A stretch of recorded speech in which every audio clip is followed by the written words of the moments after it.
calitățile sale. Iată, se schimbă acum din nou. Alaba rămâne pe poziția de al treilea fundaș în desenul lui Guardiola.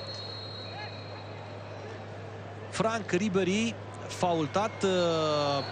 Fanii îl apreciază foarte mult pe Franck Ribéry. Fanii lui Bayern. Aaron Hunt foarte, foarte nervos.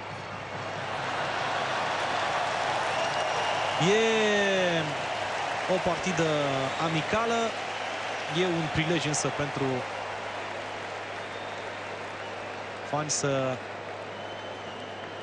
pătrundă pe teren. Iată un selfie cu Javi Martinez, cel mai scump jucător din istoria Bundesligii.